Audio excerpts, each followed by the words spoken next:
Bonjour, Delphine Mahé. Je suis coach en bien-être soi et voici mon index ABC.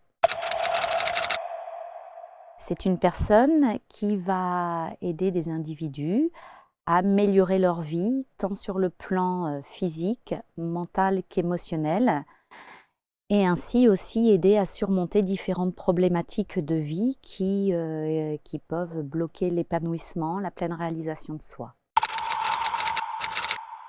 J'ai un large éventail de personnes qui viennent me consulter, de l'enfant à peine 2 ans à ma doyenne qui a 90 ans, autant des hommes que des femmes. C'est aussi bien des personnes qui veulent pouvoir avoir un bien-être global sous tous ses aspects, diminuer leur stress, faire face à des défis émotionnels de grandes perturbations, des crises d'angoisse, troubles du sommeil, des addictions, des phobies, des peurs, toute perturbation physique, interne aussi, émotionnelle, qui entrave la vie. Ça peut être aussi des personnes qui ont des projets, des perspectives professionnelles ou personnelles et qui ont besoin d'être accompagnés pour développer leur plein potentiel, faire face aussi à des obstacles. Et puis j'ai aussi des personnes qui viennent vivre un moment de soins énergétiques pour aller dans ces énergies subtiles du corps et puis retrouver de la vitalité, un nouvel élan et continuer d'avancer dans leur vie.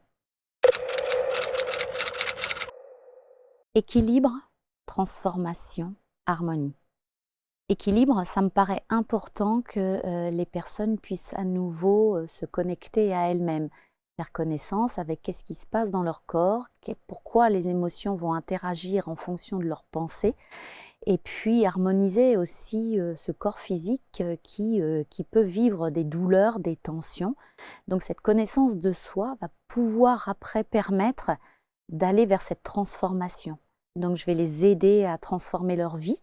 Elles vont pouvoir ainsi développer leur potentiel, elles vont pouvoir ainsi vivre une vie plus enrichissante, plus épanouie. Et puis de là, je les mène vers la découverte de leur harmonie intérieure pour retrouver plus de paix, de sérénité et ainsi être beaucoup plus alignées à ce qu'elles sont elles-mêmes, de se reconnecter à leurs ressources en elles et puis d'être soi et de s'assumer et comme je dis toujours, d'être main dans la main avec soi dans cette communion, dans cette énergie d'amour.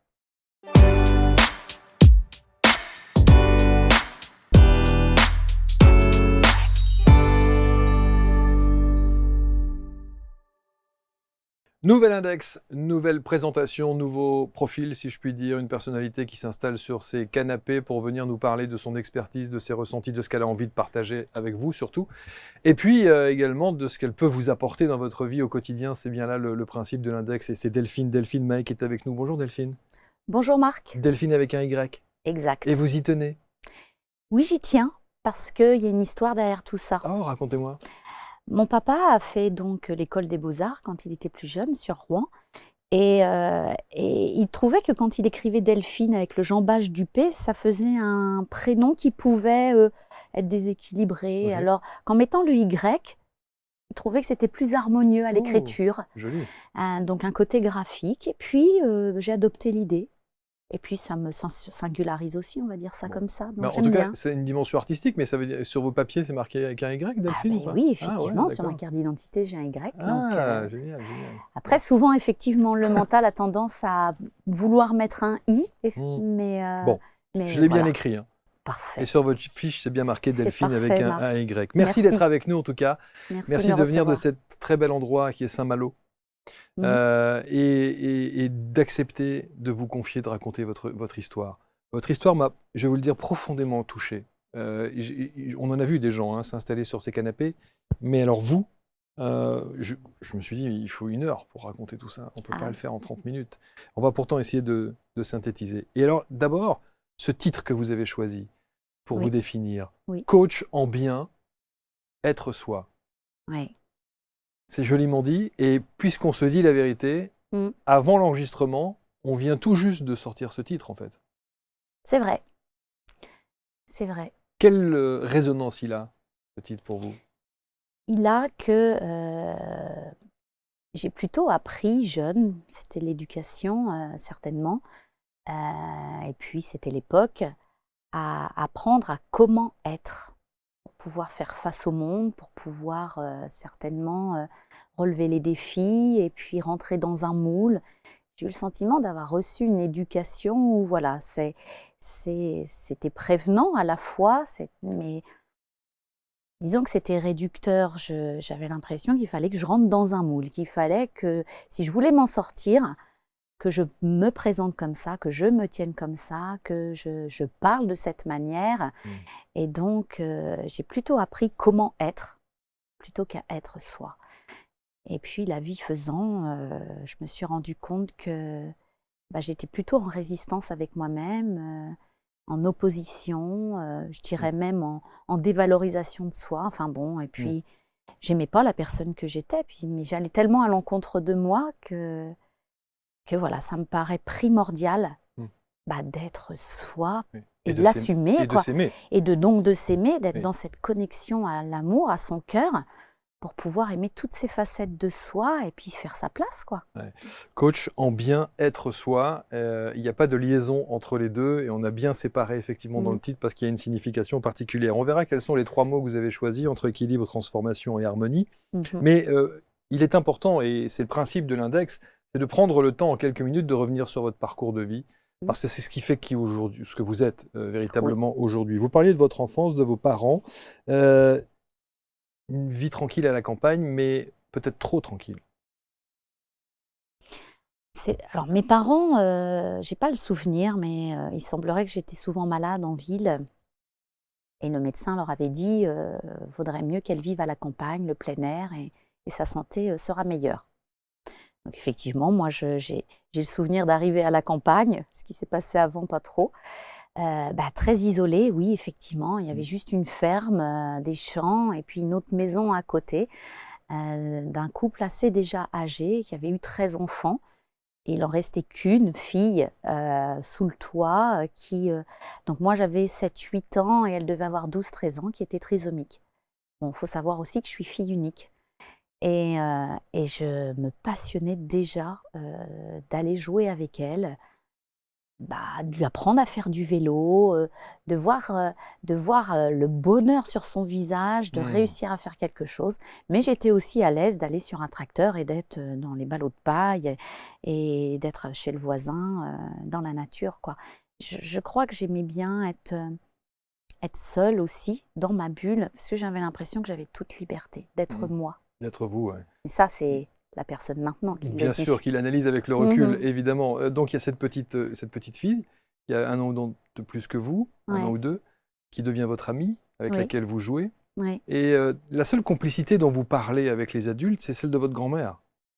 Oui, ma grand-mère maternelle, parce que c'est vrai qu'à mon époque, on ne s'attardait pas sur nos émotions, ça n'avait pas d'importance. Et puis, on était enfant, et l'enfant, il ne connaît rien au monde. Donc, pourquoi tenir des sujets de conversation pour lesquels on n'a aucune expérience? Donc, c'est vrai que j'avais cette autorité parentale, là, avec un papa qui était quand même une figure imposante, charismatique. J'avais peur de mes parents, des deux, je dirais. Parce que je vois des parents, en fait, qui ont une forte présence, en fait, et chacun à sa manière, et un papa avec une éducation assez stricte, parce qu'il avait son histoire aussi, et il voulait me donner le meilleur. Mais à me donner le meilleur, la communication était compliquée, en fait. Il n'y avait pas d'écoute compréhensive. C'était pour répondre, fais comme ci, fais comme ça, fais pas ci, fais pas ça. Donc ça... Je dirais que c'était une façon de faire qui, à un moment donné, au fil de ma vie, ne m'a pas servi, mais qui a fait celle que je suis aujourd'hui, et je leur en remercie grandement. Et heureusement que j'avais ma grand-mère maternelle, ma confidente, où là, je pouvais tout lui dire. Ouais, c'est ça. Et c'était réciproque en plus. Mes joies, mes peines, complètement. C'était une écoute sans jugement. J'ai compris ce que c'était que d'écouter sans juger. Ce qui est fascinant, c'est que vous êtes un peu isolé, vous n'avez qu'une petite copine, vous craignez vos parents, vous n'aimez pas l'école. Je n'aime pas l'école, je n'aime pas les nourrices. À l'époque, on disait des nourrices. Je n'aime pas non plus... alors, je faisais de l'équitation étant jeune. Et j'y allais en vélo, donc j'en avais bien pour peut-être, dans ma mémoire, un quart d'heure, 20 minutes. Et dans ce village, je traversais des maisons, c'était le mercredi, et je pouvais me faire balancer des cailloux sur mon vélo. Je pouvais être interpellée, on pouvait m'arrêter. Donc je faisais des détours en pleine campagne, à mettre le double ou le triple de temps, à prier pourvu que je ne les croise pas, sortir. C'est pareil dans la cour de récréation. J'ai des souvenirs d'être isolée parce que je pouvais subir des brimades, je pouvais subir tout ce genre de choses dans mes souvenirs. Donc le monde m'effrayait, les gens m'effrayaient. En fait, j'avais l'impression de les attirer. Et pourtant, vous allez faire des études de com. Ouais. Ce qui est assez paradoxal. C'est vrai. La communication au cœur même de l'évolution de votre enfance n'est pas vraiment là, quoi. Alors, je dirais que derrière ce type de communication, ce qui m'intéressait, c'était communication et action publicitaire. C'était la pub qui me fascinait. Un côté créatif. Et je rêvais. Alors déjà, petite fille, je ne savais pas quoi faire. Donc, je me disais, ne sachant pas quoi faire, si je pouvais être actrice, je pourrais jouer tous les rôles, tous les métiers. Ouais. Donc voilà, c'était mes rêves d'enfant. Et puis, je m'étais dit, comme j'aimais dessiner beaucoup à l'époque, pourquoi pas la publicité, quoi, si je pouvais être vue sur des grands panneaux 4x3. Donc, il y a ce côté, effectivement, de petite fille qui a peur du monde, mais qui avait besoin d'être vue, qui avait besoin d'avoir peut-être la reconnaissance et puis l'attirance des autres, d'avoir cet amour. Parce que, alors, l'amour de moi-même, c'était pas à y compter, la confiance, on n'en parle pas non plus. Et donc, c'était la pub qui m'intéressait. Et de fil en aiguille, j'ai cherché quelle école je pouvais intégrer. Et c'était Paris. J'avais trouvé une école sur Paris, voire même de mémoire, c'était une école de journalisme. Et puis, j'ai rencontré le père de mes enfants. C'est ça. On est en 2004. Non, c'est le mariage. Vous vous ça, mariez en 2004. C'est le mariage. Je l'ai rencontré, j'avais 18 ans, donc en 90, 1990. Et par le biais d'une copine d'école, qui en fait est sa cousine, et qui me dit je vais te présenter mon cousin, il vient de finir ses études parisiennes, il est beau, etc. Et moi, je m'étais dit, effectivement, en le voyant, comme je n'avais pas l'estime de moi-même, comme peut-être beaucoup de petites filles à l'époque, je rêvais du mariage idéal, du conte de fées, de prince charmant, tout ce genre de trucs, qu'on était mariés pour la vie. De toute façon, mes parents sont mariés pour la vie. Le divorce n'existait pas trop à l'époque. Le meilleur et le pire, enfin toutes ces croyances-là, ces pensées limitantes. Et effectivement, je le rencontre. Et là, je me dis, waouh, il avait quand même un petit côté Georges Clooney. Il y a un petit peu, donc pas mal quand même. Hein. Oui, ce qui est plutôt pas mal. Oui, pas mal. Ceci dit, pour rentrer dans le vif du sujet très rapidement, c'est évidemment pas l'homme de votre vie. Non. Les choses vont mal tourner. Oui, les choses vont. Mais déjà 15 jours avant le mariage, je voulais plus me marier. Ouais. C'est-à-dire que vous ressentiez bien qu'il y avait un problème, quoi. Mais j'écoutais pas mes ressentis à l'époque. Et puis j'avais le discours, c'est normal, c'est le stress du mariage. Et puis tout est déjà organisé, payé. Enfin bon, je sentais qu'autour de moi, j'étais engagée. Et vous refusez d'aller à Paris pour faire cette école parce que vous voulez rester en Normandie pour être proche de lui. Disons qu'il m'a posé un ultimatum, en fait. Déjà, ça commence. Il m'a dit, moi, je ne retourne pas à Paris, donc c'est tes études parisiennes ou c'est moi. Ouais. Et comme dans ma tête, je me suis dit, s'il y a un homme qui est si fou amoureux que moi, que je suis la meilleure, la plus belle, la princesse mise sur un piédestal, je ne vais pas en avoir deux, puis en plus, il est beau gars, etc. Donc, j'ai choisi. Mais après, je me suis dit quand même, en même temps, je vais peut-être trouver une école. Donc, j'ai trouvé une école sur Rouen, puisque je suis d'origine normande, et puis qui proposait des études courtes en communication publicité. Donc, à moindre mal, j'ai quand même été dans cette branche-là, mais déjà, je ne me suis pas écoutée. Ça va durer 23 ans. Ouais. Et il va se passer plein de choses pendant ces 23 ans. Oui. Vous allez avoir 3 enfants. Oui. 3 enfants, et c'est le second qui vous pose un problème, qui a un problème de santé? Oui, j'ai 3 garçons. L'aîné a 25 ans maintenant, et le petit dernier fête ses 17 ans le week-end prochain, là, samedi, très précisément. Et je précise qu'ils ne savent pas que vous êtes en train d'enregistrer une émission. Exactement. Ils savent que vous êtes à Paris. Le cadet. Oui. Et puis l'aîné, je lui ai dit hier. Mes parents ne le savent pas. Il n'y a pas grand monde qui le sait. En tout cas, le second est malade, c'est ça? Oui, le second a vers 18 mois à peu près, ben, a des vaccins et puis il y en a un, je dirais, qui a fait, alors je dis toujours ça, a fait sauter le disjoncteur en parlant du mental. Il s'est mis à faire des convulsions, des crises d'épilepsie. Et de là, j'ai consulté un neurologue et puis on a commencé la mise en place de traitements. Et comme je dis toujours, le disjoncteur s'est mis à sauter. Et là, ça a été la descente aux enfers, comme je l'ai dit. Parce que d'une convulsion par un épisode de fièvre juste après une survaccination à un vaccin, je ne dis pas que c'est la cause du vaccin, hein. Je n'ai rien contre les vaccins, mais en tout cas, ça ne lui a pas servi. J'ai un enfant qui plonge en fait, qui perd le langage, qui ne se développe plus. Je passais ma main devant ses yeux et les yeux ne bougeaient plus. Je pouvais passer ma main sur ses bras, il n'y avait plus aucune sensibilité. Système immunitaire défaillant. Et vous allez passer 10 ans de votre vie à errer dans les services hospitaliers.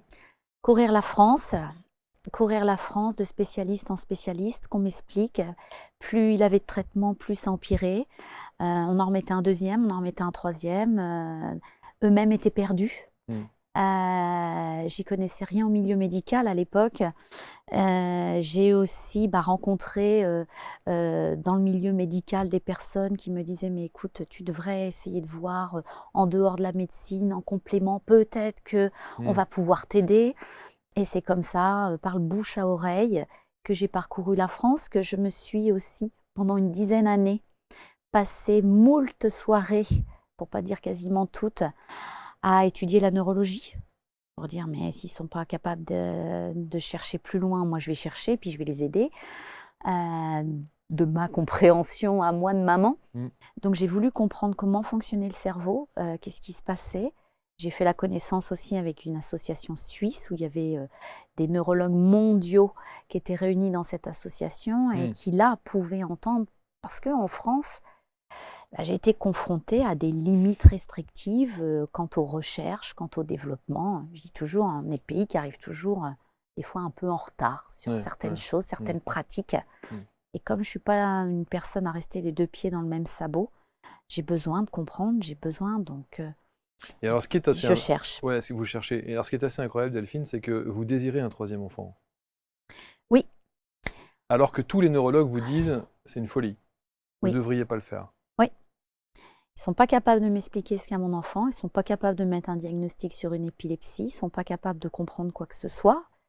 Je peux les comprendre, hein, parce que maintenant, je suis dans le milieu médical, puisque je suis devenue infirmière après. Mais en même temps... ce sont des choses que j'avais du mal à concevoir. Et puis, je ressentais ce désir.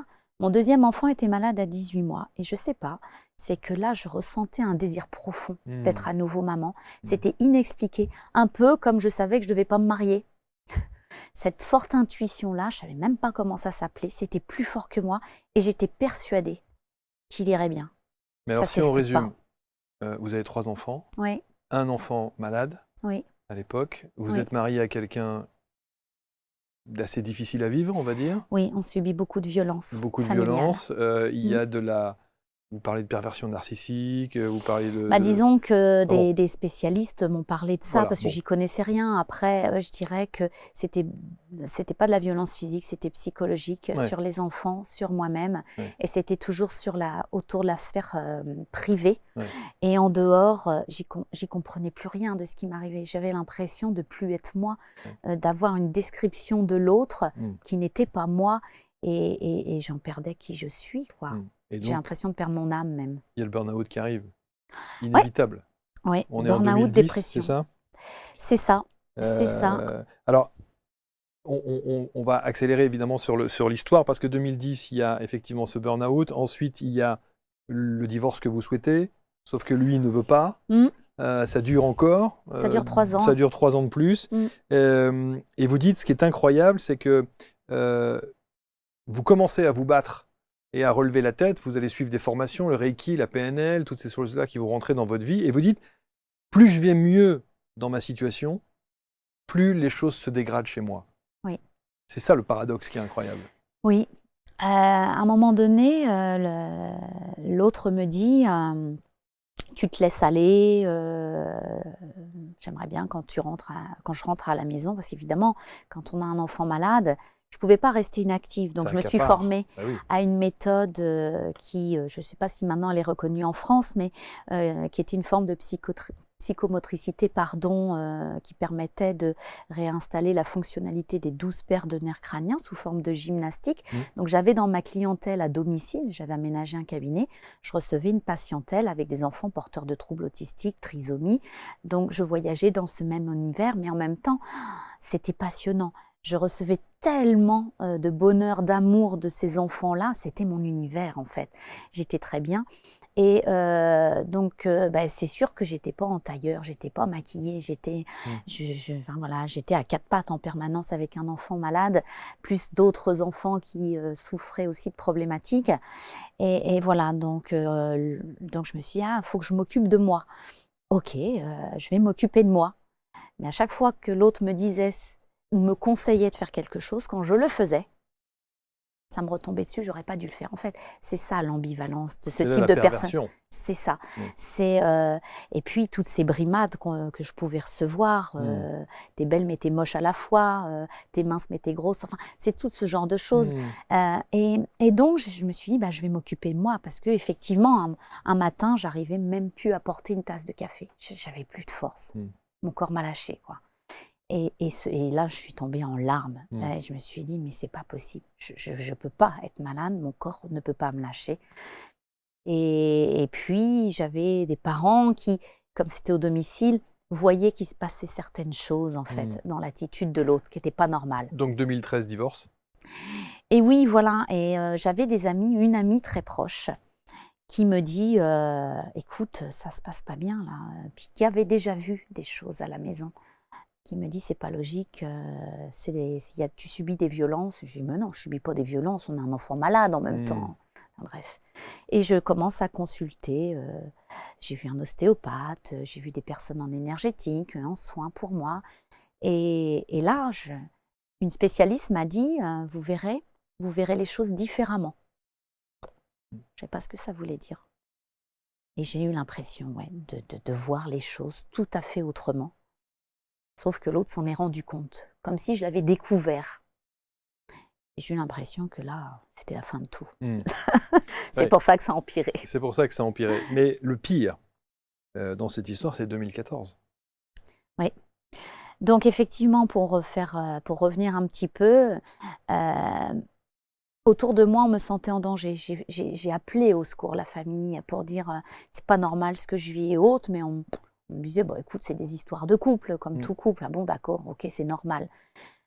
Et sauf que je le vivais de plus en plus mal, et je disais, mais la seule chose qui pourrait faire que je parte avec mes 3 enfants, dont un malade, moi je suis au domicile avec une petite activité, mais pas suffisante pour vivre financièrement, je me dis, il faudrait un déclic. Il faut qu'il se passe un truc, un déclic. Mais il va arriver le déclic. J'y connaissais rien à l'univers, j'y connaissais rien, que j'appelle mes anges, mes guides, ou ce que vous voudrez bien, ou prier. Mais je l'ai demandé, voilà.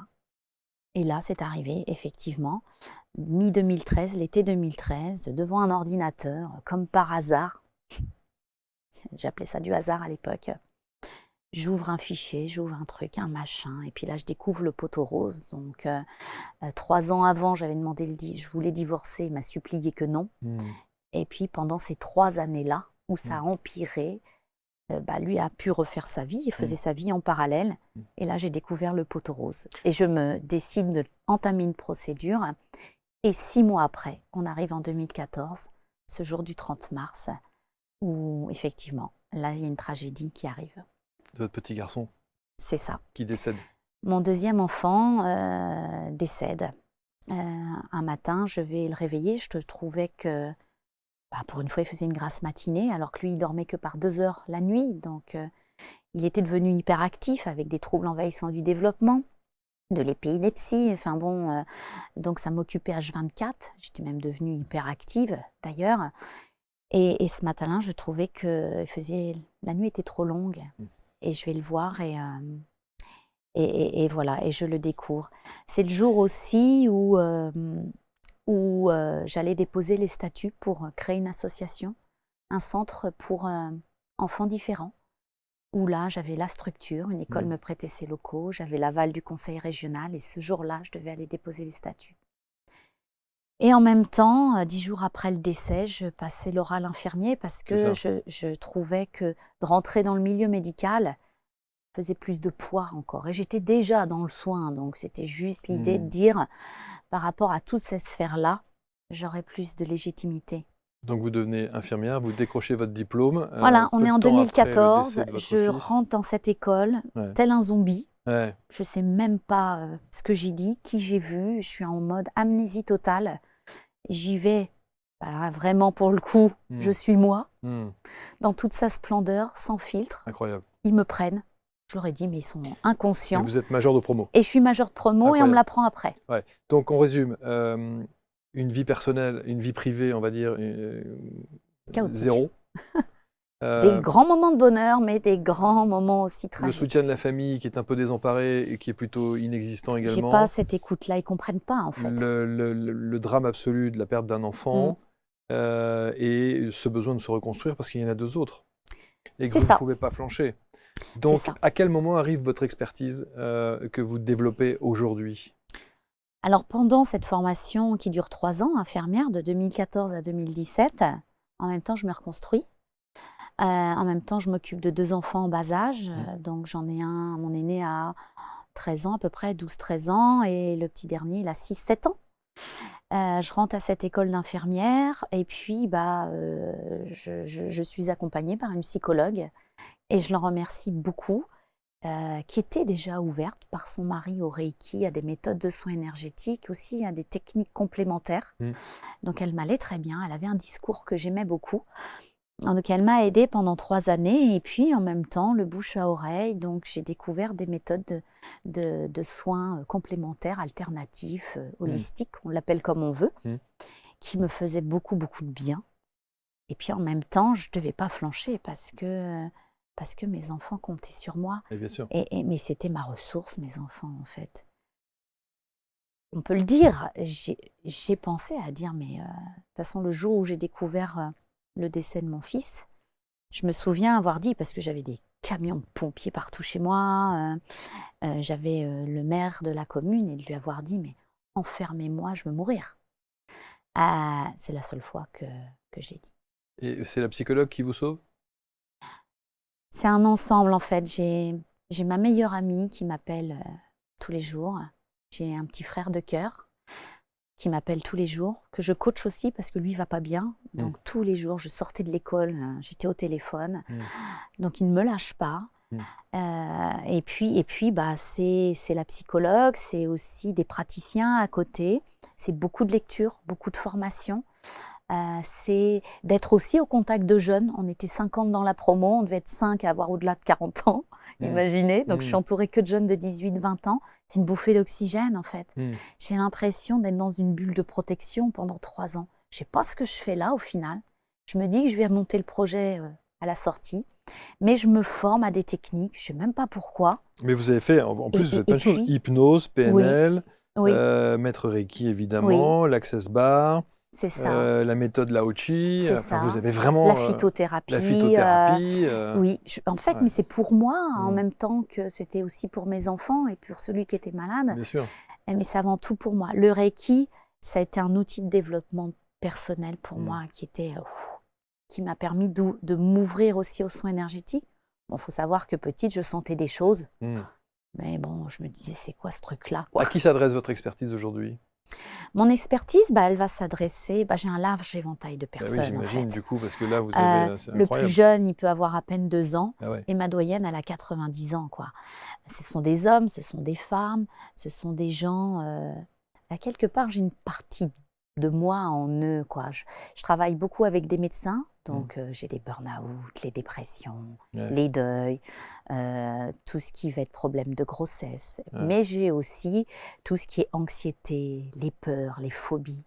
tous les blocages intérieurs, émotionnels, tout le surmenage aussi mental, les pensées envahissantes, Ça, c'est tout ce qui fait tous un les troubles. quotidien. Voilà, Ouais. tout ce qui fait que la personne, elle vit, elle est dans une spirale de vie, je dirais, conditionnée avec ces schémas qu'elle a reçus, mais qu'elle a aussi créés de par ses expériences.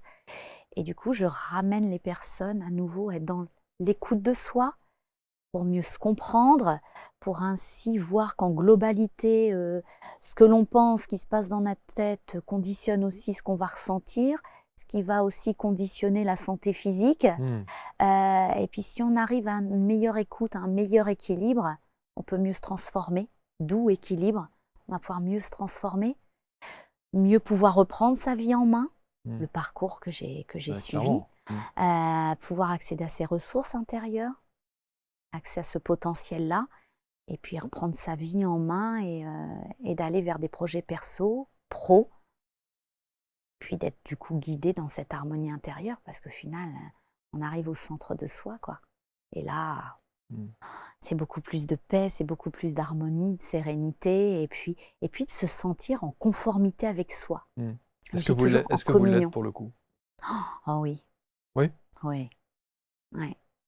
Alors, il y a encore des fois, il y a l'ancienne version de Delphine qui revient, on ne l'oublie pas, enfin, ce qu'on a été, qui peut encore, avec ce mental, cet ego, Bien sûr. qui peut arriver à la rescousse, puis dire « t'es sûr que… Donc j'essaye de le faire taire, j'essaye… Et puis de te dire « bon, bah, quand on est dans une soirée, par exemple, je ne vais pas forcément être complètement moi parce que c'est pas forcément le moment, je vais pas rentrer dans des discussions, je vais plutôt être en mode adaptatif pour dire je vais passer une bonne soirée. Qu'est-ce que votre expérience de vie, aussi compliquée soit-elle, vous a apporté en fait? Mon expérience de vie m'a apporté quelque part que j'avais le sentiment que petite, j'étais différente. J'avais déjà entendu et on me l'a redit il n'y a pas très longtemps, donc ça m'a fait sourire. La vie, c'est pas un monde de bisounours. Moi, comme beaucoup d'enfants, on vient au monde, on est rempli de bonheur, on est rempli d'amour. C'est la vie, l'éducation, les expériences, les peurs, tout ce qu'on expérimente qui nous fait avoir des comportements des fois disproportionnés, qui nous fait être dans du mal-être, à mal le vivre et donc à mal réagir. Et donc, comme j'ai appris comment être, je me suis éloignée de moi. Et de me dire, en fait, petite, je ne m'étais pas trompée. Tout ce que j'ai vécu là, et grâce à mon fils défunt, mes deux autres enfants aussi, mais grâce à lui surtout, je l'appelais mon ange, curieusement. Je ne connaissais rien, moi, aussi, à toute cette ouverture spirituelle, toutes ces connexions que j'ai maintenant. Et c'est ce qui fait aussi ma force, c'est qu'une personne arrive et j'ai pu avoir recours à mes ressentis maintenant et les développer par mon défunt fils qui avait perdu l'usage de la parole. Donc j'ai décuplé mes sens. Oui, c'est ça, ouais. J'avais l'impression qu'on était fusionnels, que je décodais tout alors qu'il ne parlait plus à part certains sons. Ça se faisait tout seul, mais j'avais aucune connaissance de tout ça. Sauf que ça m'a servi et ça me sert encore maintenant pour décoder les gens, ça se fait tout seul. On me dit toujours que j'ai les bons mots au bon moment. Je m'en émerveille. Et j'ai plus honte maintenant de dire, vous savez, même moi, je ne maîtrise pas tout. Donc j'ai ma caisse à outils techniques pour lesquels j'ai été formée, certifiée. Puis après, j'ai cette partie intuitive et puis le fait que ça matche avec l'autre et là, il se passe des choses et très rapidement, je dirais. Parce que j'ai parcouru un long chemin, mais à l'époque, c'était le parcours classique, on va dire. Et on n'avait pas recours à toutes ces méthodes et tant d'autres. Vous avez un petit… j'ai bien aimé la partie où vous parlez de vos rituels, le rituel du matin, le rituel du midi, le rituel du soir. Quand j'entends des gens parler de rituels, vous mettez ça en place tous les jours? Non. Ah. Je ne suis pas modèle à ce point-là. On ne va pas me mettre une Alors le matin, auréole. qu'est-ce que vous faites? Affirmation du lever. Alors le matin, alors oui, ça a peut-être évolué aussi depuis parce que les rituels sont évolutifs en fonction de notre propre évolution, de nos besoins, de nos envies aussi. Il ne faut pas être figé non plus dans une routine. Alors vous faites quoi le matin? Mais le matin, je commence par me dire bonjour déjà. et de prendre la température, on va dire ça comme ça. Ok. Comment je me sens? Comment je me sens, ouais. Comment j'ai envie de vivre ma journée? Ok. Qu'est-ce que comment j'ai envie de me sentir? Ça commence par ça. Et puis, je démarre aussi, j'ai besoin de mon petit temps sportif, là, Un peu de pilates. cardio, voilà, un pilate au mur Mm. ou vélo d'appartement. J'ai besoin de me mettre dans cette énergie. J'ai fait des essais d'aller en salle, j'ai fait plein d'essais, mais là, ça me correspond. Mm. Donc, je fais entre 20 et 30 minutes. J'ai besoin de ce temps-là. Et vous vous levez à quelle heure alors? Alors, un réveil vers 7 heures. Je ne travaille pas avant 9h30 le matin, hein. Ah oui, donc oui, d'accord. Oui. Et puis vous avez des grands-enfants, donc du coup, ils se débrouillent un peu, ils sont un peu autonomes. Voilà. Ok. Donc Par un peu contre, de le soir, j'ai pas d'heure quand je termine, hein. Bon, Des un fois, peu de c'est méditation, 21h. un peu de pilates au Oui. mur, se dire bonjour, Ouais. voilà, j'appréhende la journée, Ouais. enfin voilà. Le midi, vous faites quoi? À le midi, j'ai besoin d'un temps de pause. Même si j'ai qu'un quart d'heure le midi, je me mets dehors, je mets en action tous mes sens. Je suis dans cette pleine conscience au moment présent. J'ai la chance d'avoir un jardin magnifique où je peux écouter une quantité d'oiseaux, je peux écouter le vent dans les arbres. Je peux vraiment être centrée dans ce moment-là. Chez moi, c'est mon cocon, quoi. Et quand vous mangez, vous Ah ouais, savourez ah ouais, chaque instant. On est vraiment dans l'instant présent, là, ah pour le oui, coup, hein, clair ah et oui, net. oui, en Et le silence. soir, en silence. Et le soir? Et le soir, eh ben, le soir, j'aime bien avoir un moment aussi avant d'éteindre la lumière complètement. Alors ça c'est variable du temps, ça dépend comment j'ai envie d'occuper ma soirée, mais, mais je le vis aussi dans la journée. Je suis d'une gratitude immense en fait. Mais la gratitude, c'est quelque chose que j'ai travaillé parce que, évidemment, quand je continue dans mes formations, de m'enrichir, de lire, je suis une boulimique, moi, du développement personnel parce que on ressent tellement les bienfaits. Donc, c'est ABC aussi que je regarde allez, tous les jours, quasiment, sauf le week-end. C'est des découvertes en découvertes, de s'enrichir de plein d'autres personnes qui parcourent le chemin. Et c'est vrai que quand j'ai appris est-ce que je remercie? Je me suis dit, oui, c'est vrai ça, je remercie pas tant que ça. Par dire merci parce que j'ai payé ma baguette de pain. Et là, je me suis dit, waouh, ça va m'apporter quelque chose. Donc ça a été fastidieux, la gratitude au départ. Et maintenant, je me dis, mais je suis émerveillée en permanence. Même s'il y a des moments où la vie, Bien sûr. voilà, hein, tout n'est pas rose non plus, hein, bien tout n'est sûr, pas. c'est loin d'être un long fleuve tranquille, Mais on est bien j'ai d'accord. mis un seuil où je descendrai plus, par contre. Ouais, J'ai mis un seuil. ouais. Voilà. On a l'impression que maintenant vous avez envie de tenir les rênes, Ouais. hein, Ouais. après D'être avoir aux commandes. être aux commandes, hein, après avoir subi De tout ça. piloter ma vie, oui. Delphine Mahé, vous pouvez évidemment entrer en contact avec Delphine et j'aime beaucoup ce titre qu'elle a. Vous pouvez le voir sur l'affiche qui est à côté de cette vidéo, qui est donc coach en bien-être soi. Vous faites la liaison, vous, hein, en bien-être soi? En bien-être soi. Je laisse la possibilité aux gens d'entendre le bien-être ou d'entendre être soi, en fait. Mais tout ça, ça communie ensemble, en fait. Merci infiniment d'avoir fait le Merci de m'avoir déplacement. reçu. Merci pour ces confessions, parce que c'est pas toujours facile de raconter son histoire et son parcours de vie. Mais vous l'avez fait avec beaucoup de douceur. Merci infiniment. Bon retour et merci pour la boîte de gâteaux. Ah, je vous ai ramené un petit peu de Saint-Malo et de ma Bretagne. C'était pour moi un incontournable. Magnifique. On va se régaler. Merci à tous. Vous pouvez évidemment rentrer en contact avec Delphine Mahé. Tous les liens sur ses sites et ses réseaux autour de cette vidéo. Et nous, on se retrouve très vite pour un prochain portrait Index ABC. Salut.